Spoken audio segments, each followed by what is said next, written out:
Naam, ikiwa ni siku nzuri kabisa ya Machi 15 mwaka 2025, nikukaribishe katika meza ya magazeti. Na leo tupo na gazeti la Mwanaspoti. Mzee wa Zengwe. Naam ndugu yangu. Kuna mengi humu. Ya nimeona mengi sana hapo yameandikwa. Ndio. Sasa mimi nasubiri kuona kile ambacho unacho ndugu yangu. Tuanze na habari ya kwanza, inasema kwamba Jean Charles Ahoua hashikiki, Kibu atoa gundu. Charles Ahoua ameendelea kuwa mwiba mkali kwa wachezaji wanaoshiriki ligi kuu kwa timu mbalimbali, na ameendelea kukisaidia kikosi cha Simba Sports Club.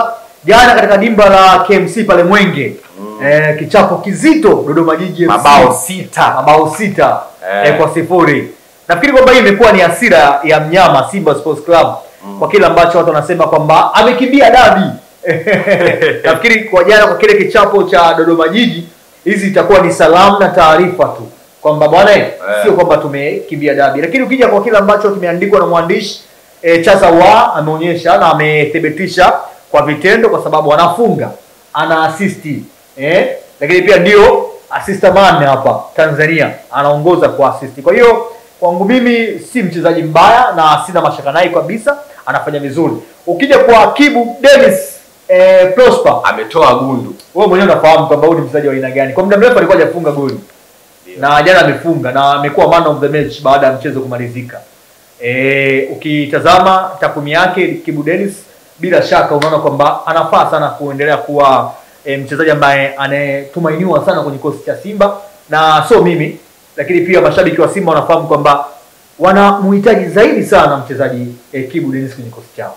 Vipi, tunamwona Jean Charles Ahoua akichukua MVP wa ligi kuu ya NBC Premier League, mzee wa Zengwe? Inategemea na MVP ya mwaka jana ambaye Aziz Ki kiwango chake kitaendelea kuwa vipi, kwa sababu unaona na yeye mwenyewe pia kiwango kimerejea baada ya kusemwa sana na wachambuzi wa soka kwamba vipi ana kiwango kile kama cha msimu uliopita.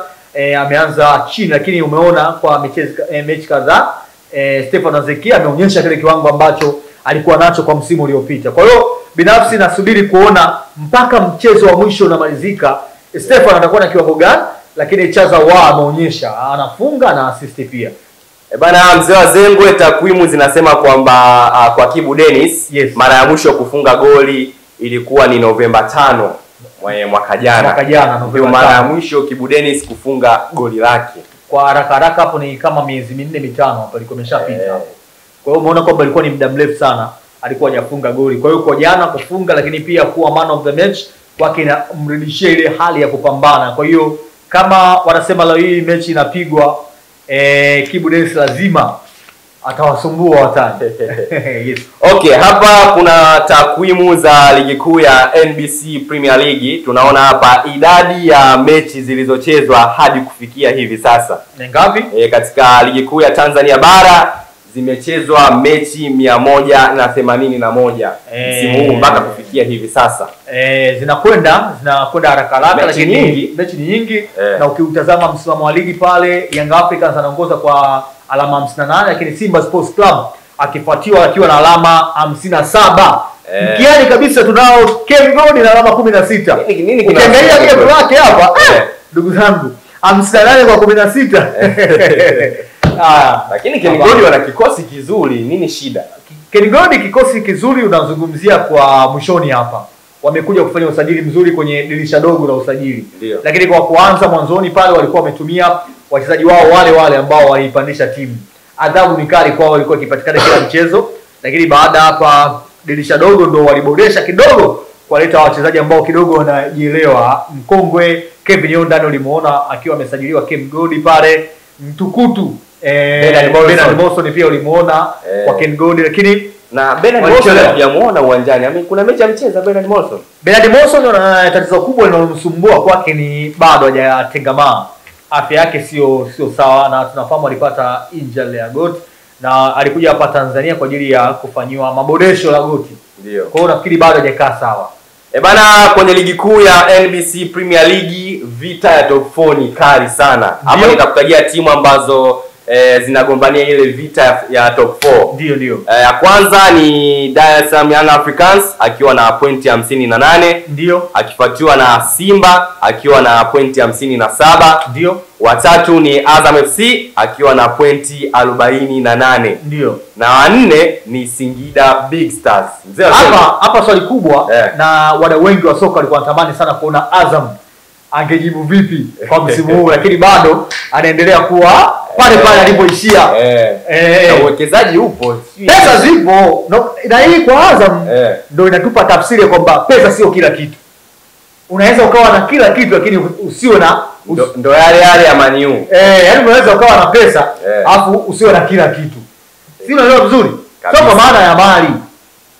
Kwa maana ya kile kinachotarajiwa. Ndio. Okay, takwimu nyingine ni idadi ya mabao yaliyofungwa katika ligi kuu ya NBC Premier League hadi kufikia hivi sasa. Yamefungwa jumla ya mabao 406. Watu wanafunga bana baby. Wanafunga na watu wana score, hawana masiara kabisa kwenye jambo zuri la kufurahisha kwa msimu huu. Kijana wetu Mtanzania Clement Mzize ambaye anaitumikia Young Africans naye yupo katika orodha ya wafungaji. Uwezi kumwacha Stefan Azeki yuko hapo, Pakome Chazawa yuko naye pia hapo. Na tunamwona mchezaji ambaye amesajiliwa kwa dirisha dogo kwa upande wa Simba Sports Club, Elia Mpanzu. Amefanya wa moto kweli kweli. Sasa jamaa anawaza sana angepata nafasi ya kwanza. Kama angekuwa tumeanza naye kwa msimu wa mwanzo kabisa pale Simba Sports Club, naamini kwamba naye angekuwa ni miongoni mwa watu ambaye angekuwa katika orodha ya wafumania nyavu bora kwa hii ligi yetu Tanzania. Kwa mzee wa Zengo nataka kusema kwamba Mzize kaiokoa Tanzania, kwa maana ya tumezoea kuona kwamba wachezaji wa kigeni ndio wamekuwa wakichukua ile top scorer. Na imezoeleka sana kuona wageni wakiwa wanafanya hivyo, ingawa tulishai kumtoa top 4 hapa mfungaji bora kwa Tanzania, mchezaji ambaye alikuwa akitumikia Geita Gold. Jina kidogo limenitoka, lakini watatuambia watazamaji wanaotazama hivi sasa. Aliwahi na yeye alikuwa anashindana na mchezaji wa kutoka Kongo. Ndio. Fiston Kalama Here. Nakumbuka hiyo? Ndio. Na ilikuwa ushindani mkubwa sana kwenye nani anachukua kiatu. Lakini mwishoni wakafungana kwa mabao. Ndio. Okay, leo Jumamosi kwenye ligi kuu ya Uingereza EPL kuna mchezo wa Manchester City dhidi ya Brighton unaotarajiwa kupigwa katika dimba la Etihad kuanzia majira ya saa 12 kamili za jioni. Bana ndugu zangu wawekezaji, hii ni mechi ambayo ukitulia leo, ukituliza kichwa, lazima uondoke na kibunda chako, au sio mzee wa Zengo? Mechi ya rudia tena. Unajua kuna wanangu wao game kama hizi za England hizi. Yaani wao wanakuta na karatasi zao. Wanasoma tu kwamba leo anaandika kabisa. Apewe nani? Nani tumpe? Rudia tena nani? Leo kwenye EPL Jumamosi kuna game kubwa nyingi zinachezwa, lakini mechi ambayo tunaitazama ambayo ipo katika ukurasa wa gazeti la Mwanaspoti siku ya leo ni mchezo wa Manchester City dhidi ya Brighton kuanzia majira ya saa 12 kamili za jioni katika dimba la Etihad. Nini kimewasibu Man City? Sasa hivi wamekuwa hatujazoea kuona Man City katika moto huu. Manchester City sio kilichowasibu. Ndio. Hapa lazima tupongeze ubora wa Liverpool. Unajua Liverpool na Manchester City kwa takriban misimu mitatu wamekuwa ndio washindani wakubwa. Kama sio Liverpool basi inakuwa Manchester City. Na nyuma ilikuwa tofauti kidogo. Nyuma hapo kidogo ilikuwa ushindani kati ya Manchester United dhidi ya Chelsea. Kama sio Manchester United basi Chelsea. Lakini sasa hivi wamebadilishana sasa hivi. Kama sio Manchester City, Liverpool. Kwa hiyo kwa kile ambacho kinatokea hivi sasa kwa Manchester City ni ubora wa Liverpool. Lakini huwezi kuwa kila siku ukawa wewe tu ndugu yangu. Asante sana mzee wa Zengwe. Mtazamaji wa Manara TV, hii ilikuwa ni meza ya magazeti. Ilikuwa na mzee wa Zengwe na mimi ni Sauti ya Bodi.